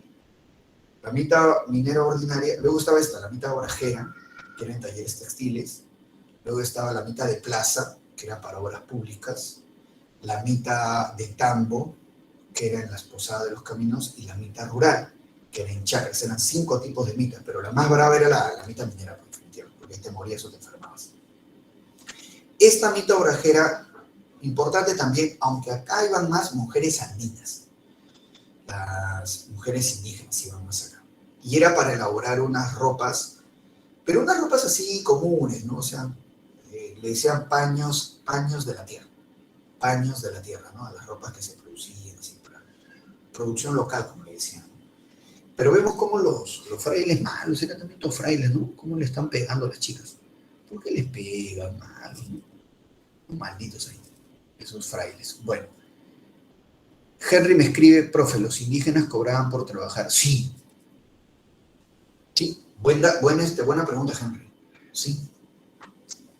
Recuerda lo que decía, mira, desde la conquista, la sesión anterior, cuando vimos las leyes de Burgos, ¿qué decían? Los indios son seres humanos, los indios son libres, no los puedes esclavizar y debes pagarme. Ya desde la conquista estaba establecido eso, estimado Henry, estimados alumnos. Estas mitas eran pagadas, pero claro, te van a dar un billetón, ¿no? Te daban un sencillo. ¿Sabes por qué? Porque esa plata que le pagaban a los indios era la plata que luego los indios le van a pagar al corregidor en el tributo. Solo que el corregidor te cobraba más, pero no era abusivo. Entonces, así es, esa era la dinámica. Todas las mitas son pagadas. Todas son pagadas. Muy bien. No mucho. Ah, y otra cosa, ¿sabes por qué también les pagaban a los indios? Para que los indios aprendan a utilizar moneda y se integren a una economía comercial. Pregunta de examen de admisión, dicho sea paso. Pregunta de examen de admisión. Sí, viene una pregunta así. Y muy bien, Henry, por hacer la consulta, porque muchos alumnos se confundieron. Pensaban que los indios eran esclavos o que no les pagaban, ¿no? Tenían un régimen. No, sí les pagaban. Vuelvo a repetir, les pagaban para que ellos tributen ese dinero y aprendan a utilizar monedas. ¿Ya? Bien, vamos a ver entonces por acá. Con respecto a la agricultura, mira, acá abajito tenemos el trapiche. ¿Ya? En el trapiche se elaboraban productos en base al azúcar. En el trapiche, por ejemplo, se hacía melaza, se hacía chancaca y se elaboraban tragos, ¿no? Como el ron. Y bueno, también el famoso cañazo. Sí, el trapiche también era manufactura, como los obrajes, donde no se hacían ropas, telas, paños de la tierra en los obrajes. En los trapiches se elaboraban productos del azúcar, ¿no? Te repito, chancaca, licores, ¿no? Como el cañazo, el ron, por ejemplo, ¿no? Así era. Y, bueno, con respecto a la agricultura, recuerda que aparecen las haciendas, las grandes propiedades rurales, ¿no? Las haciendas, ¿no? Los terratenientes, los hacendados. ¿De dónde surgen esas haciendas? Entonces, hay 2 mecanismos. Uno era cuando la misma autoridad española el virrey, por ejemplo, te daba las tierras. Ahora, toma en cuenta, ¿verdad? Toma en cuenta que había muchas tierras disponibles, porque habían muerto un montón de indígenas por las enfermedades, pues.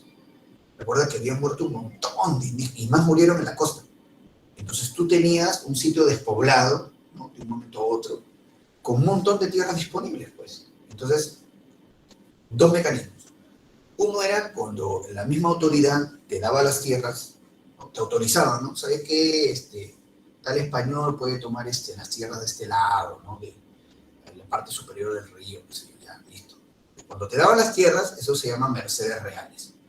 Y ojo, estamos hablando de grandes propiedades, ¿ah? Grandes propiedades, ojo. Y lo otro era cuando tú invadías. O sea, tú eres un español, invades. Invades, ya. Y una vez que invades o tomas posesión del terreno, poco a poco lo vas legalizando, pagando un impuesto que se llamaba la composición. En la composición ibas pagando, arreglabas con una autoridad española, el virrey o la audiencia, y pagabas el impuesto de la composición, que era como comprar el terreno, ¿no? Y ya te daban tu título de propiedad, lo que vendría a ser ahora equivalente a un título de propiedad. De dos maneras, mercedes reales o composiciones. ¿Listo? Ya está. Las únicas maneras, ¿eh? No había más. Las únicas maneras. El rey tenía sus tierras, ¿no? Las tierras del rey se llamaban realengo. Sí, eso dice, no, esas tierras no las toques, porque esas son tierras de la corona, son tierras de realengo. La Iglesia Católica también tenía sus tierras, eran las tierras de abadengo. Esas tierras de ahí no, como en las tierras junto al convento, esas son tierras de abadengo, son de la iglesia allá abajo. Y las tierras particulares, las haciendas, que eran las tierras de señoreaje, tierras de realengo, abadengo, Iglesia Católica, señoreaje particulares. Así era con respecto, ¿no?, a esto. Ahí tenemos los tres cultivos americanos que causaron sensación en Europa. El más importante, la papa, porque la papa sacó de la hambruna a los europeos, definitivamente, ¿no? De fácil cultivo la papa, ahí está. Entonces, importante la papa. Hasta los europeos hicieron un trago de la papa, ¿no? Es el vodka. El vodka es el fermento de la papa. De ahí el maíz, claro, y de ahí el tabaco. Oye, ¿cómo los europeos se volvieron fumones? Una cosa increíble. Se volvieron fumones estos bandidos. ¿Sí? El tabaco es americano. La venta de cigarrillos y cigarros era un negociazo. Un negociazo.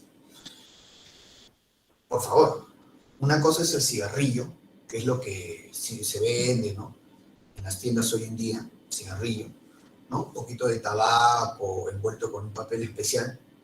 Tiene que ser un papel así finito, ¿no? Como el papel de la Biblia, así, ¿no? De las Biblias clásicas me refiero, que con eso haces el cigarrillo. Ese es el cigarrillo.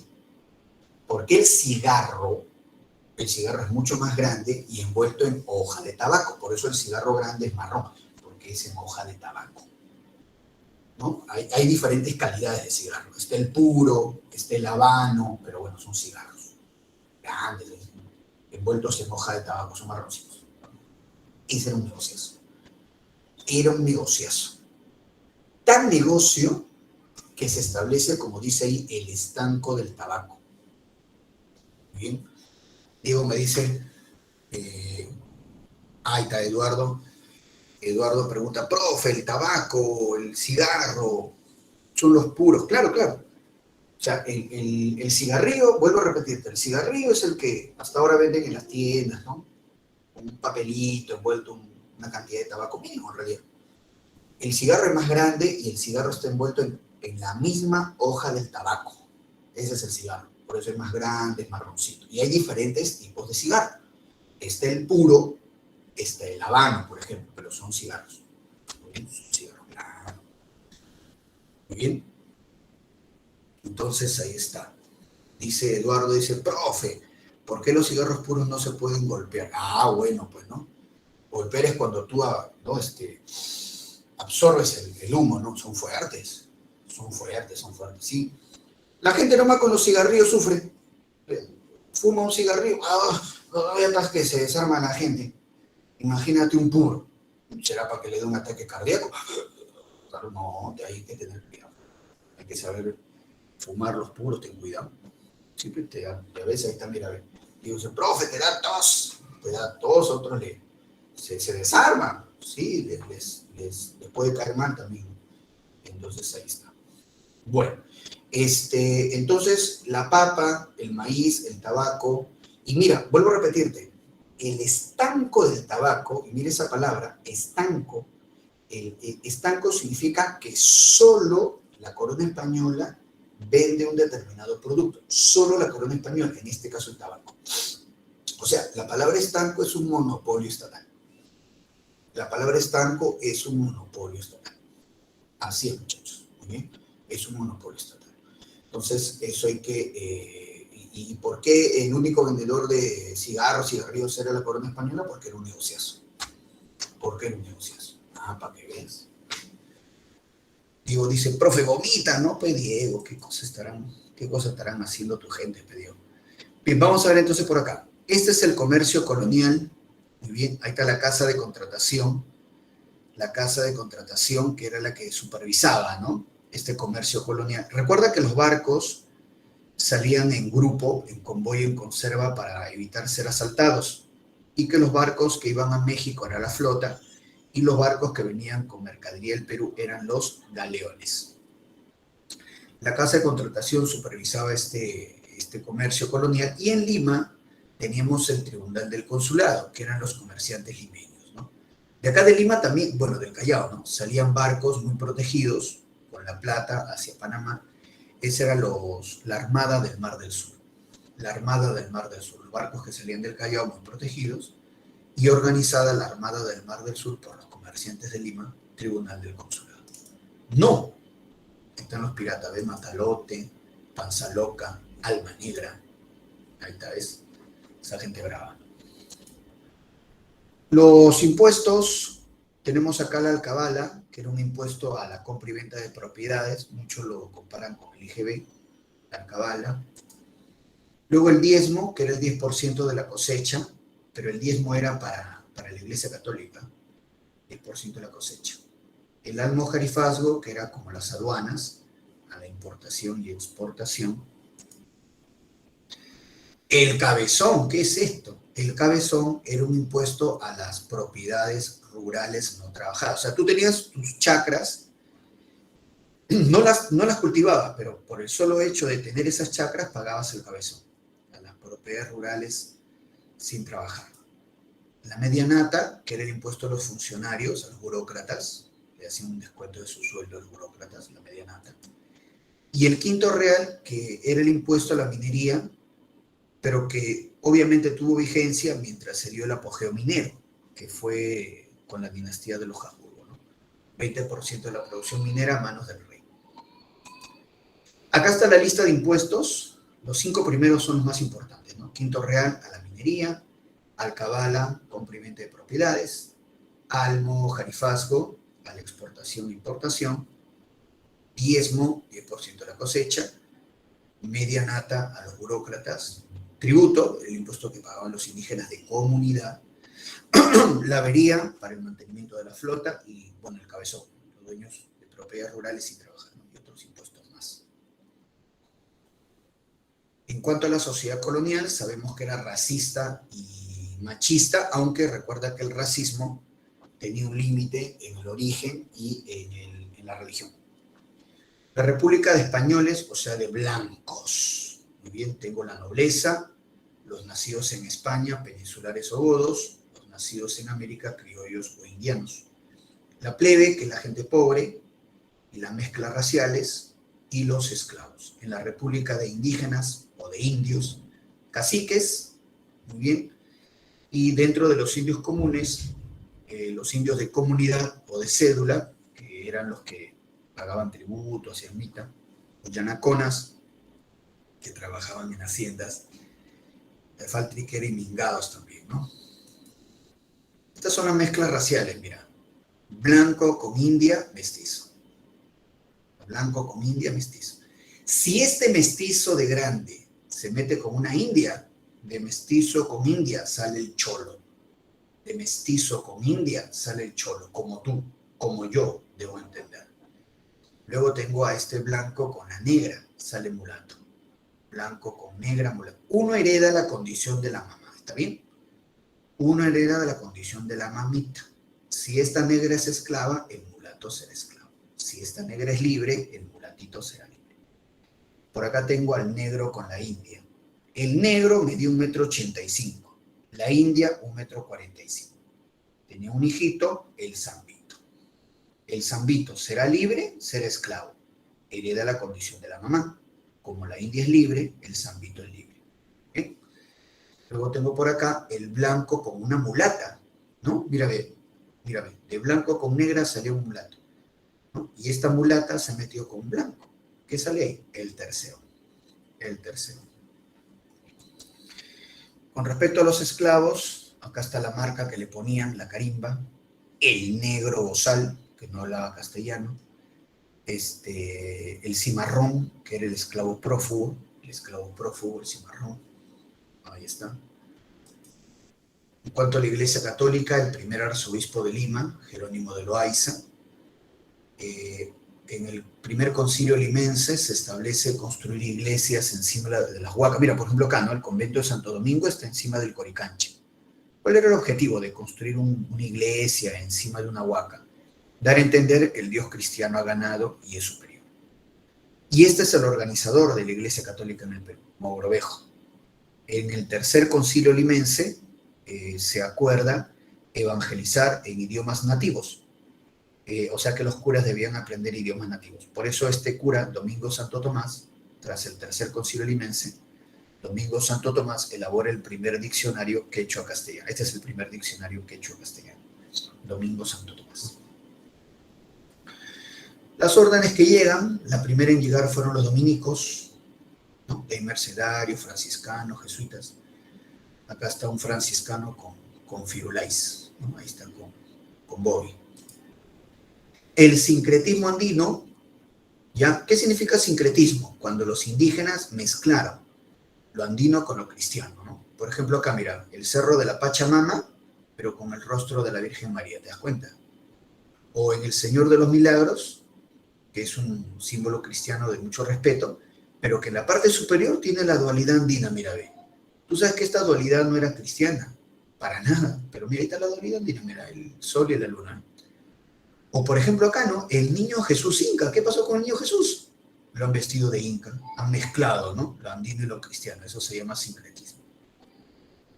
O por ejemplo acá, ¿no? En la iglesia de Andahuaylillas, que encima del altar, una cosa alucinante, ¿eh? Encima del altar hay una abertura donde en las mañanas entra el sol iluminando todo el templo.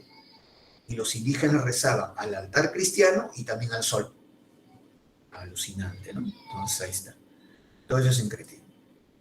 La Inquisición era para los herejes. Ojo, la Inquisición no procesaba a los indígenas. Contra los indígenas era la extirpación de idolatrías, ¿ya? Entonces, la Inquisición era contra los herejes. Torturas, bueno, estas eran las torturas que se hacían en el Perú. Hasta ahora hay un museo de la Inquisición, ¿no? Junto al Congreso, en la avenida Bancay. Muy bonito, muy interesante, ¿eh? Pena horrible, dice. Qué película de terror. Pasas una noche ahí. ¿Ah? Emocionante. Ahí están torturas en el Perú. Ya en España habían más torturas. Estas son torturas allá en España. Estas no habían acá en el Perú, ¿no? Allá los españoles, los europeos tenían más creatividad. Ahí está. Estas son en España. Este es el rompecabezas de verdad. Para que veas. Ahí está la horquilla, el toro de Falay. ¿Qué es esto? Ya está en Europa, ¿no? Como te digo, ellos eran más creativos para hacer daño a la gente. Y luego tengo por acá, estos son los franciscanos que evangelizaron el Gran Pajonal, por supuesto. Ahí está. Y cuando quemaban vivo a la gente, ¿no? Los autos de fe. Autos de fe, así es. Y los santos coloniales, Mogrovejo, claro que sí. Muy bien, claro que sí. Y luego Santa Rosita de Lima, primera santa criolla. Todavía no era santo, era Fray Martín de Porres, patrón de los trabajadores, ¿no? Como te das cuenta, tanto Santa Rosita como Fray Martín de Porres tienen el mismo hábito, ¿no? Porque eran dominicos. la educación, donde era válido la violencia, era válido que el profesor pegue a los alumnos. Bueno, solamente se educaban los hijos de los nobles y los hijos de curacas, nada más. El resto no se educaba. Colegios menores, ¿no? Ahí estudiaban los hijos de caciques. Tomás San Martín, fundador de San Marcos, así es.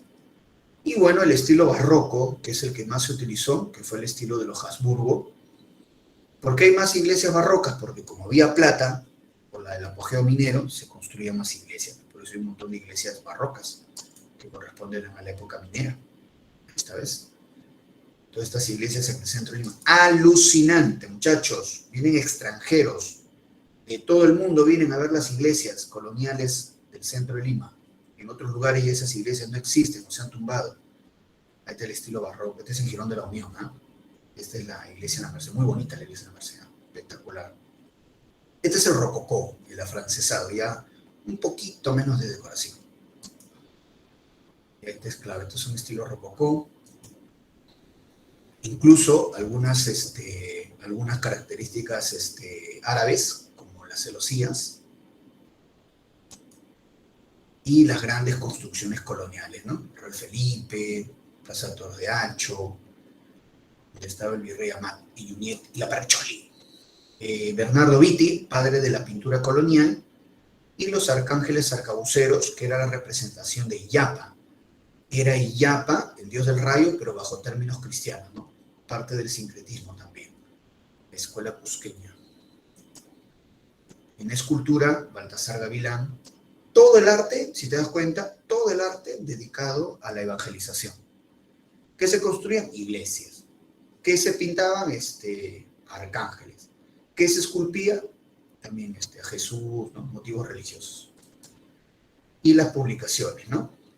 El primero en traer la imprenta fue un italiano, Antonio Ricardo. Dicho sea de paso, Bernardo Vitti, padre de la pintura colonial, era italiano. Acá podían llegar italianos, porque los italianos son católicos, pero no podían llegar franceses, alemanes. O sea que esa gente es protestante, esa gente es hereje, hay que quemarlos. Y este es el mercurio peruano ya de la época de la independencia, ¿no? Con vaquija, ¿no? Con uname. El esquema final. Vamos con las preguntas, chicos, ¿sí? Pongan sus claves, a ver, por favor. Pongan sus claves, muchachos. Pongan sus claves, por favor. Pongan sus claves para desarrollar estas preguntitas. Así es.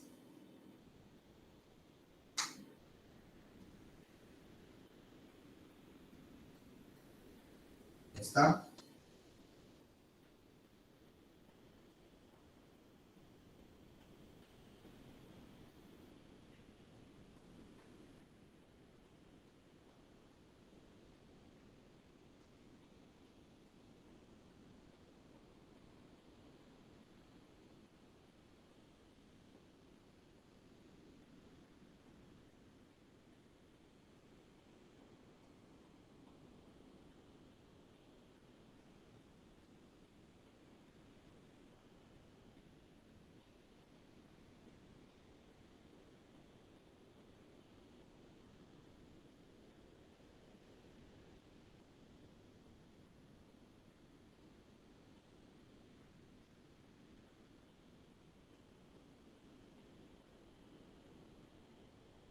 Vamos a ver entonces, ponemos.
Listo, a ver, vamos entonces a dar las claves.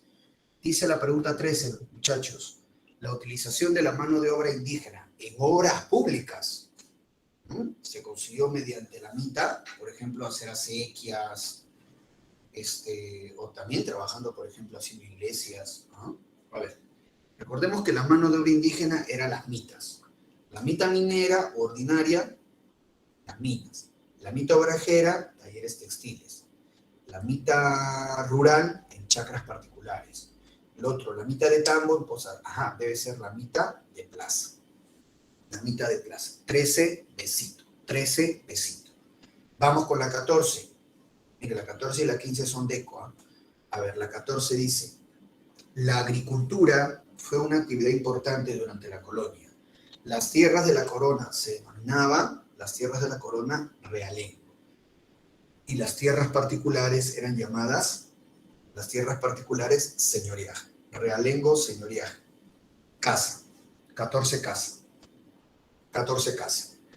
15. Durante el virreinato del Perú, las siguientes rutas eran supervisadas por, bueno, me está poniendo las rutas de comercio marítimo, de comercio colonial, y sabemos que todo el comercio colonial lo supervisaba porque enviaba los barcos la casa de contratación. La casa de contratación. 15 besitos, 15 besitos. Entonces, ¿cómo queda la primera columna? 13 beso, 14 casa y 15 beso. Repito, 13 beso, 14 casa y 15 beso. Otra vez. 13 beso, 14 casa y 15 beso. Vamos con la segunda columna, a ver.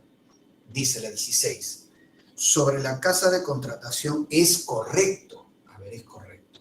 Ahí en la 16 la clave es casita, ¿verdad? Porque la casa de contratación enviaba los barcos en convoy y en conserva, los barcos que iban a México, la flota. Los barcos con mercadería hacia el Perú, galeones. Bien, claro que sí. 16 casa. 16 casa. 17. Era el impuesto pagado a la compra y venta de propiedades, puntos suspensivos. Mientras que, puntos suspensivos, eran los productos de exportación e importación.